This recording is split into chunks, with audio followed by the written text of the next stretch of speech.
হয়তো এই হাদিস জানে না, আল্লাহ পাক ওদের কানের মধ্যে আমার এই হাদিস যেন পৌঁছে দেন। আমিন। নবী সাল্লাল্লাহু আলাইহি ওয়াসাল্লাম বলেছেন, আমি মেরাজের রাতে যখন গিয়েছি তখন এক শ্রেণীর মানুষকে দেখেছি, ওদেরকে শাস্তি দেয়া হচ্ছে। কি শাস্তি? জাহান্নামীদের রক্ত এবং পুষ ওদেরকে খেতে দেয়া হচ্ছে। জিবরাইল আলাইহিস সালামকে জিজ্ঞাসা করা হলো যে এরা কারা? তিনি বললেন, এরা আপনার উম্মতের সেই সব ব্যক্তি যারা মাদক দ্রব্য সেবন করত।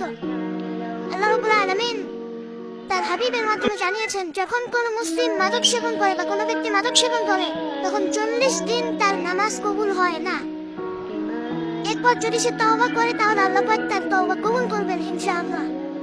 যদি সে আবারও মাদক খায় তওবা করার পর আবার 40 দিন তার নামাজ কবুল হবে না।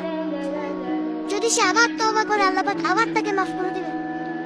যদি সে আবারও মাদক খায় আবার 40 দিন তার নামাজ কবুল হবে না। তারপর যদি আবার তওবা করে আবার আল্লাহ তাকে মাফ করে দিবেন। এরপরেও যদি সে আবার মাদক দ্রব্য সেবন করে, নবী সাল্লাল্লাহু আলাইহি ওয়াসাল্লাম বলেছেন তাকে আল্লাহ রাব্বুল আলামিন পরকালে মৃত্যুর পরে তিনাতুল হাবাল পান করাবেন। তিনাতুল হাবাল। জিজ্ঞাসা করা হলো, ইয়া রাসূলুল্লাহ, তিনাতুল হাবাল কি জিনিস? নবী সাল্লাল্লাহু আলাইহি ওয়াসাল্লাম উত্তর দিয়েছেন, এটা হচ্ছে জাহান্নামীদের রক্ত, মাংস, এগুলো পুড়ে পচে যে রসটা বের হবে, এটা হচ্ছে তিনাতুল হাবাল।